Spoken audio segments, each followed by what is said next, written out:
Main bird's fine, said Geordie. The other's away with the fucking fairies. Carr grimaced. Poor little sod, he said.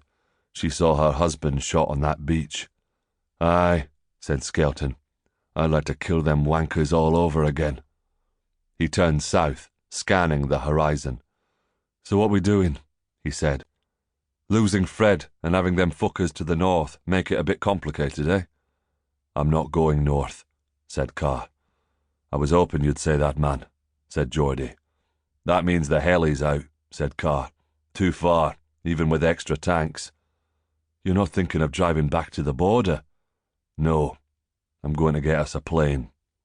Skelton raised his eyebrows. Carr had to be talking about an Airbus A400M Atlas, the recent replacement for the old C-130 fleet. Think they'll risk one? It was a fair question. A Special Forces Atlas was a significant strategic asset. Throwing something like that onto the table was a big call. Depends how badly the Prime Minister wants her daughter back, said Carr. He scratched his chin and suddenly realised how tired, hungry and thirsty he was. Listen, you stag on here. I'll let them know the state of play, and me and Kev will sort Fred and get a brew on. Keep your eyes peeled. Aye, man. Carr returned to his Hilux. Kevin McMullen was crouched inside, checking on Zeph Massoud. How's he doing? Said Carr. Same as, said McMullen. Still got a pulse, but it's weak. Had a look at the girls? Yeah. I gave them some water and Imodium to help with the shits, and some sweets for a bit of energy. I've put a couple of roll mats down for them, and got them in their maggots. Carr nodded. Give me a hand with Fred, eh? Yep. The two men walked to Geordie Skelton's vehicle. Fred West was slumped in the front seat, his shirt stained with dried blood. Kev McMullen lifted his friend's head to look at the wound that had taken his life. There was an almost invisible entry hole in the left-hand side of his neck, where a minute sliver of steel from the RPG had hit him. It would have been no bigger than a fingernail, but that was all it took.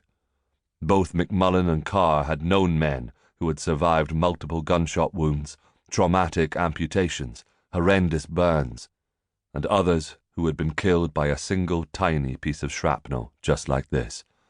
It was the luck of the draw, and Fred, the happy gambler, had finally been dealt a shit hand. Carr unclipped him, and the two men lifted his body from the Hilux and laid him gently down into a body bag. They zipped it close, and then stood looking at it for a moment. McMullen glanced at Carr. I was convinced it was going to be me, he said. Carr smiled. You don't say, he said. You hid it well. McMullen did not return the smile. Fucking Fred, he said. I passed selection with him. He saved my life in Afghan. He was my best man. Fuck me. Could have been any of us, said Carr. He knew it could happen. McMullen looked over, longer this time. Christ, John, he said. He was a friend. He was your friend. We've all lost friends, Kev, said Carr. We aren't pressed men, are we? We all volunteered for this. You're a hard bastard, said McMullen, shaking his head. Carr didn't speak for a while. Then he said, Want to know what I'm really thinking? I'm thinking if it had to be any of us, I'm glad it was Fred. I didn't want it to be Geordie, and I certainly didn't want it to be me. But most of all, I didn't want it to be you. Fred was divorced, no kids that he knew of. I can live with breaking the news to his mum, but I didn't want to have to break the news to your missus and your children. McMullen looked away, momentarily embarrassed. It's been some fucking night, eh? Said Carr. And we're not clear yet, mate. So stay focused. Else there might be more of us in bags before the day's out. Yeah, said McMullen, suddenly sparking into life. Fair one. We need a brew and some scoff, said Carr. You sort some out for us too, and relieve Geordie when you're finished. He can sort himself and the birds out. I'm going to send a sit rep and see about getting us a taxi. As McMullen moved away, and started busy.